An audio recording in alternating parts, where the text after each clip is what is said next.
جائزہ لیا جائے گا، ان میں تبدیلی یا مکمل طور پر ختم کرنے کا فیصلہ پھر یہ وزیر خارجہ جو ہیں وہ ذاتی طور پر کریں گے۔ اور محکمہ خارجہ کی جانب سے اب اس خبر کی تصدیق تو نہیں ہوئی، لیکن امریکن میڈیا پر یہ خبر جو ہے یہ مکمل طور پر سامنے آ رہی ہے۔ اگلی خبر کی طرف آپ کو لے کر چلتے ہیں۔ جو اگلی خبر ہے وہ ہے جی کہاں سے جی؟ بینکاک سے، یس بینکاک سے، اور یہاں پر معاملہ ہے ویدر کا، اور جو گلوبل وارمنگ اور جو ایک کلائمیٹ چینج ہمارے پاس ایک فینومینا ہے جو چل رہا ہے، بیسیکلی جو ویدر ہے بینکاک کا وہ فضائی آلودگی میں بہت زیادہ وہاں پر فضائی آلودگی بڑھ چکی ہے۔ بدترین فضائی آلودگی نے وہاں پر معمولات زندگی کو معطل کر کے رکھ دیا ہے۔ تھائی لینڈ کا یہ دارالحکومت ہے بینکاک، اس میں فضائی آلودگی کے باعث 350 سے زائد اسکول بند کر دیے گئے ہیں، اور بینکاک کی جو میٹروپولیٹن انتظامیہ ہے اس نے طلباء کے تعلیمی نقصان کو بچانے کے لیے آن لائن کلاسز کے انعقاد کا اعلان کر دیا ہے۔ سوئٹزرلینڈ میں قائم ہے یہ ایئر کوالٹی مانیٹر ادارہ ہے IQ Air۔ اس کے مطابق بینکاک جو ہے وہ اس وقت دنیا کا چوتھا آلودہ ترین شہر ہے، اور ہمیں اپنے ویسے آلودہ شہروں کو بھی یاد رکھنا چاہیے۔ لاہور جو ہے وہ اکثر اس میں نمبر 1 ہوتا ہے اس لسٹ میں، کراچی بھی اس لسٹ میں آ جاتا ہے، تو یہ ذرا ہمیں بھی دیکھنا چاہیے۔ لیکن ادارے کے مطابق اس وقت ہوا کے معیار کی جو خرابی ہے بینکاک میں وہ اتنی زیادہ ہے کہ کافی خطرناک بیماریوں کا یہ سبب بن سکتی ہے، اور اس پر مقامی حکام نے شہریوں کو بلا ضرورت گھروں سے باہر نہ نکلنے کی ہدایت کی ہے۔ شہریوں کو ورک فرام ہوم کی ہدایت بھی دے دی گئی ہے، جبکہ شہر میں بھاری گاڑیاں جو ہیں ان کے داخلے پر بھی پابندی لے۔ تو یہ بینکاک کا جو ہے معاملہ ہے۔ اور اب آپ کو ہم لے کر چلتے ہیں جی برطانیہ اور آئرلینڈ کی طرف، جی یونائیٹڈ کنگڈم۔ یہاں پر موسم نے اپنے جو جاہو جلال ہے اس کا مظاہرہ کرنا شروع کر دیا ہے۔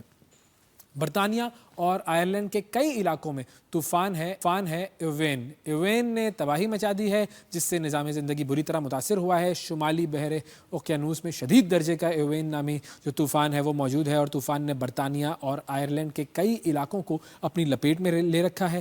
160 کلومیٹر فی گھنٹہ کی رفتار سے ہوائیں چل رہی ہیں۔ اب آپ سوچیں 160 کلومیٹرز پر آور۔ 10 لاکھ سے زائد گھر یہاں پر بجلی سے محروم ہو گئے ہیں۔ ریلوے سروس کے ساتھ ساتھ جو سڑکوں پر درخت گرے ہیں وہ بھی راستے بند کر دیے ہیں ان کی وجہ سے، اور 1000 سے زائد پروازیں بھی منسوخ ہو گئی ہیں۔ برطانوی جو محکمہ موسمیات ہے اس کی جانب سے موسم کی خرابی کے باعث آئرلینڈ کے شمالی علاقوں اور اسکاٹ لینڈ کے کئی حصوں میں ریڈ وارننگ جاری کر دی گئی ہے، جبکہ شہریوں کو گھروں میں رہنے کی ہدایت جاری کی گئی ہے۔ طوفانی ہواؤں کے سبب گاڑیوں پر جو درخت گرنے کے واقعات بھی ہوئے ہیں، اور اس میں ایک شخص ہلاک بھی ہوا ہے۔ تو یہ ہے جی UK اور آئرلینڈ وغیرہ کی۔ اور اب آپ کو لے کر چلتے ہیں ہم ایک اور ایسے ملک جس کے حوالے سے بڑی زبردست خبر آئی ہے، اور یہ ہم جا رہے ہیں UAE، اور بات کریں گے جی ابو ظبی کی۔ جی ابو ظبی کو بیسیکلی جو ایک سٹیز کا سیفٹی انڈیکس ہوتا ہے اس میں ابو ظبی نمبر 1 آیا ہے، اور یہ 9 سالوں سے یہ معاملہ ایسا ہی ہے کہ ابو ظبی سیفسٹ سٹی قرار دیا جا رہا ہے۔ دنیا کے سب سے محفوظ ترین شہروں کی فہرست میں ابو ظبی ایک بار پھر یہ آ گیا ہے جی 9ویں نمبر پر، پہلے نمبر پر۔ اور بیسیکلی یہ جو معاملہ ہے یہ ہے نومبیو ڈیٹا بیس، اور نومبیو جو ڈیٹا بیس ہے اس ڈیٹا بیس کے حوالے سے ہم بات کریں گے اور سمجھیں گے کہ یہ کس طریقے سے اس شہر کو جو دنیا کا سیفسٹ سٹی بنایا گیا ہے۔ ہمارے نمائندے موجود ہیں علی حیدر بھٹا صاحب ہمارے ساتھ، ان سے ہم بات کرتے ہیں۔ السلام علیکم علی، بہت شکریہ آپ کا، پروگرام کے لیے آپ نے وقت نکالا۔ تو یہ نومبیو ڈیٹا بیس ہے، اس کے سروے کے مطابق ابو ظبی جو ہے وہ سیفسٹ سٹی ہے دنیا کا۔ تو نومبیو ایجنسی جو ہے وہ اس کا طریقہ کار کیا ہوتا ہے، کیسے یہ سروے کیا جاتا ہے اور رینکنگ کیسے جاری کی جاتی ہے؟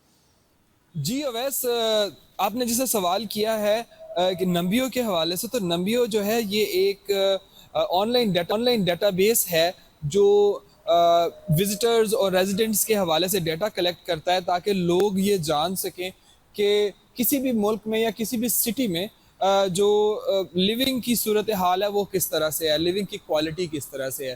تو ابھی جو کرنٹلی سروے آیا ہے 2025 کا، اس کے حوالے سے ابو ظبی کو جو ہے وہ دنیا میں ایک ٹاپ سیفسٹ سٹی کا جو ہے وہ ایک بار پھر درجہ ملا، اور یہ ابو ظبی جو ہے وہ آج سے نہیں، پچھلے 9 سال سے، یہ 9ویں سال جو ہے ابو ظبی کو یہ اعزاز حاصل ہوا ہے۔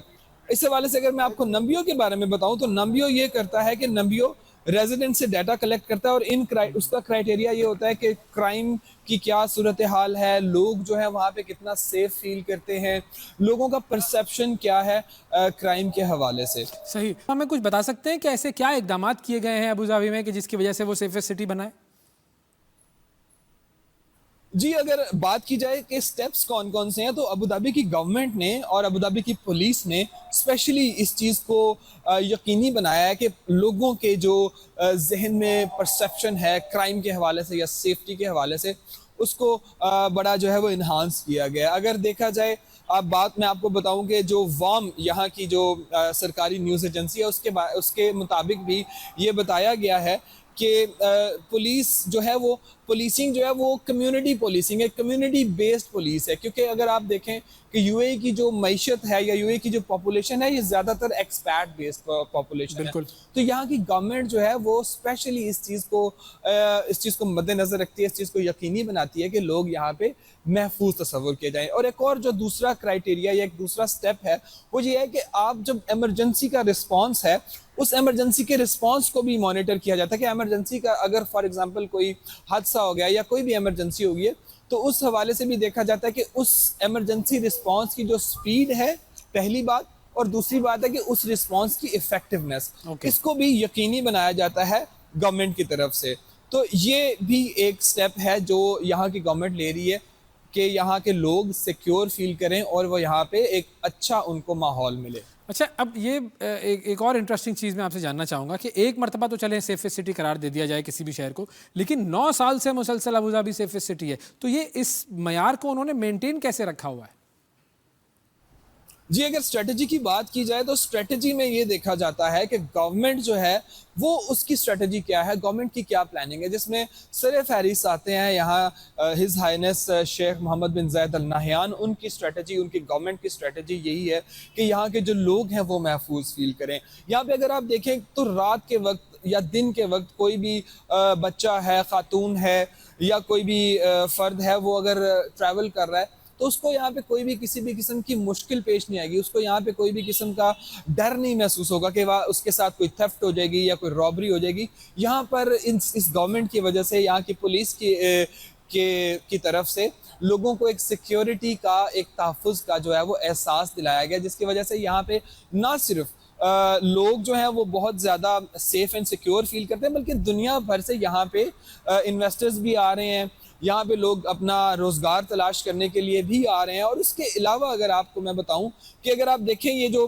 نمبیوں کی لسٹ ہے, اگر اسی کو آپ دیکھیں تو اس میں جو دنیا کے ٹاپ 7 سیفسٹ سٹیز ہیں اس میں یو اے کی 5 ریاستوں کے نام ہیں, اور اگر آپ ٹاپ 4 دیکھیں تو ٹاپ 4 بھی جو ہیں وہ بھی یو اے ہی کی ریاستیں ہیں. تو یہ بلا شبہ اس گورنمنٹ کی اسٹریٹجیز ہیں کہ وہ اتنی زیادہ کمیٹڈ ہیں کہ انہوں نے لوگوں کی جو ریزیڈنٹس ہیں, جو یہاں کے لوکلز ہیں, جو وزٹرز ہیں, ان کی سیفٹی کو یقینی بنایا, جس کی وجہ سے لوگ یہاں بہت سیکیور فیل کرتے ہیں. اور اسی وجہ سے جو ابوظہبی ہے وہ دنیا میں اس وقت 9 سال مسلسل سیفسٹ سٹی جو ہے وہ بن گیا ہے. بہت شکریہ جی, بہت شکریہ ادا کریں گے. علی حیدر بھٹا ہمارے ساتھ موجود تھے اور سیفسٹ سٹی دیکھیں 9 سال سے مینٹین کر رہا ہے ابوظہبی, یہ ریکارڈ پاکستانیوں کچھ دیکھ لو یار. ہمارے پاس تو کراچی کو سیف سٹی بناتے ہیں, پھر لاہور کو سیف سٹی بناتے ہیں, اور وہ سیف سٹیز ایسی سیف سٹیز ہیں کہ ان میں جتنی سیفٹی ہے وہ ہم سب جانتے ہیں, کچھ کہنے کی ضرورت نہیں ہے. ناظرین ایک چھوٹا سا ہمیں وقفہ لینا ہے, وقفے کے بعد دوبارہ آپ کی خدمت میں حاضر ہوں گے. ملتے ہیں ایک چھوٹے سے بریک کے بعد.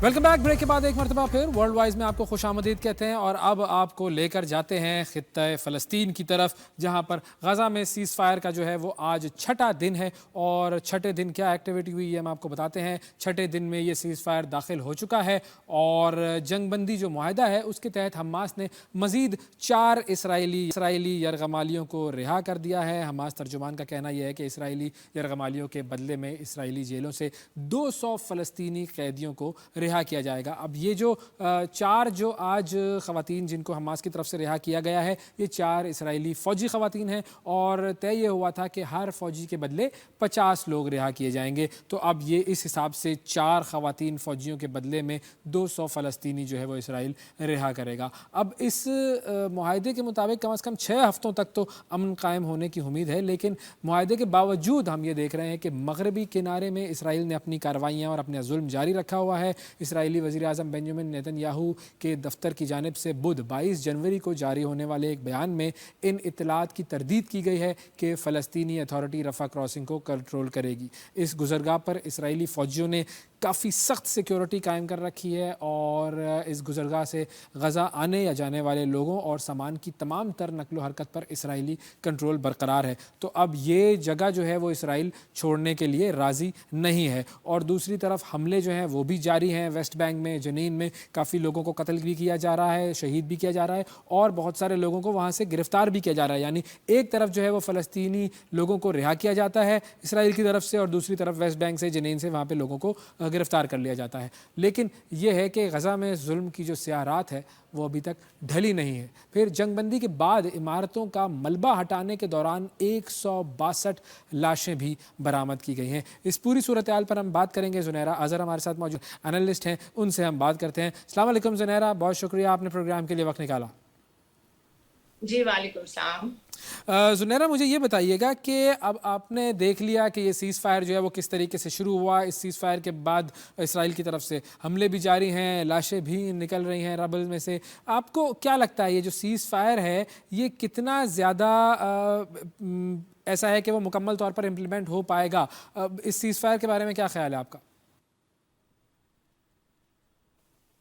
میرے خیال میں تو پہلے دن سے یہ بالکل ریلائبل نہیں ہے، اور جس طرح کچھ براؤنی پوائنٹس پریزیڈنٹ ٹرمپ آنے سے پہلے اکٹھے کر رہے تھے اپنے لیے، الیکشن جیتنے کے بعد اور اپنے حلف سے پہلے، اس میں انہوں نے جس طرح پیناما کینال کی کنٹروورسی کریٹ کی، گرین لینڈ کی بات کی، اسی طرح کی ایک براؤنی آپ یہ سیز فائر ایگریمنٹ بھی سمجھ لیں۔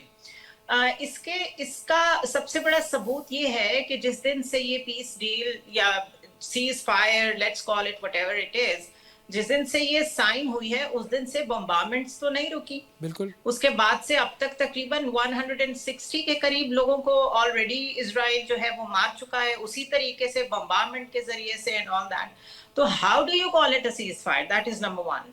نمبر 2، پرزنر سواپ جو ہے وہ تو چلے ہو رہا ہے، لیکن کیا پرزنر سواپ کے ساتھ جن فلسطینیوں کو جنین سے نکلنا پڑ رہا ہے، یا جو ساؤدرن پارٹ آف دا غازہ سے سمجھ رہے ہیں ہم یہاں پہ سیف نہیں ہیں، وہ ابھی بھی وہاں سے نکل رہے ہیں، تو ہاؤ ڈز اٹ کوریلیٹ کہ آپ اس کو تھرڈ فیز میں لوگوں کو واپس آنے دیں گے؟ ابھی تو وہاں اتنا خوف ہے کہ لوگ وہاں سے نکلنے کی کوشش کر رہے ہیں۔ تو سیز فائر کا اس کو نام صرف دیا گیا ہے، یہ ایک how do I put it? It's a medal. It's an honorable thing for President Trump to claim کہ جی میرے آتے ہی ایسا ہو گیا، حالانکہ یہ وہی پیس ڈیل ہے جو بیک ان مئی 2024 پروپوز ہوئی تھی، اس میں کوئی چینج نہیں ہوا، وہی اسی کو ایگری کر لیا ہے اسرائیل نے۔ اور اب آپ اس کو کوریلیٹ کریں کہ جو ساری ملٹری ایڈ اور فورن ایڈ بلاک کی ہے ٹیمپریریلی پریزیڈنٹ ٹرمپ نے ایک ایگزیکٹو آرڈر کے ذریعے پوری دنیا کی، جس میں چاہے وہ ہیلتھ کے لیے یا ڈیولپمنٹ کے لیے لوگوں کو فنڈز دے رہے تھے، سب روک دیا گیا ہے۔ اس میں جو ایکسیپشن ہے وہ ایکسیپشن ہے the military aid to Israel۔ بالکل۔ تو اگر اتنا ہی پیس کی طرف ہم جا رہے ہوتے، اتنا ہی ہم سیز فائر کی طرف جا رہے ہوتے، تو ساری دنیا کی فورن ایڈ بلاک کر دی آپ نے، جس میں ہیلتھ ویکسینیشنز بھی آتی ہیں، جس میں بچوں کے لیے نمونیا کی میڈیکیشن بھی ہے، and so on and so forth۔ Food supplies ہیں for the countries like Sudan, اور آپ نے سب کچھ بند کر کے ملٹری ایڈ بند نہیں کی اسرائیل کی۔ تو آپ مجھے خود بتا دیں کہ اس کو کیا سمجھنا چاہیے۔ بالکل ٹھیک ہے، یہ سیز فائر تو کسی صورت نہیں کہلایا جائے گا۔ کیا آپ کو لگتا ہے کہ یہ کوئی اس طرح کا پلان تھا کہ پہلے غزہ کو تباہ کیا جائے گا اسرائیل کی طرف سے، اس کے بعد اب دیکھیں کتنا تباہ ہو گیا ہے کہ اس کا جو ملبہ ہے وہ ہٹانے میں کئی دہائیاں لگ جائیں گی، اب اس کو تباہ کیا جائے گا، پھر اس کے بعد سیز فائر کر کے لوگوں کو کہا جائے گا کہ چلو ٹھیک ہے اب تم ادھر آنا چاہتے ہو تو آ جاؤ، اور اس کے بعد پھر ویسٹ بینک اور جنین اور ان علاقوں پر حملے کر کے ان کو تباہ کیا جائے گا؟ کیا ایسا بھی پلان ہو سکتا ہے اسرائیل کا؟ مجھے یہ بتائیں کہ جتنی سکسیس اس والی conventional, by the way this is the longest conventional war that the Israel has fought. جب سے اسرائیل بنا ہے اس نے اتنی لمبی وار نہیں لڑی ہے، کبھی 6 دن کی لڑائی ہوئی ہے، کبھی 7 دن کی ہوئی ہے، کبھی کچھ دن کی ہوئی ہے، کبھی کوئی جھڑپیں ہوئی ہیں چھوٹی موٹی۔ یہ فرسٹ ٹائم ہے کہ اسرائیل نے باقاعدہ ایک جنگی ایک پوری جو کیمپین ہوتی ہے اس کو کیری آن کیا ہے، اور کس کے خلاف کیا ہے؟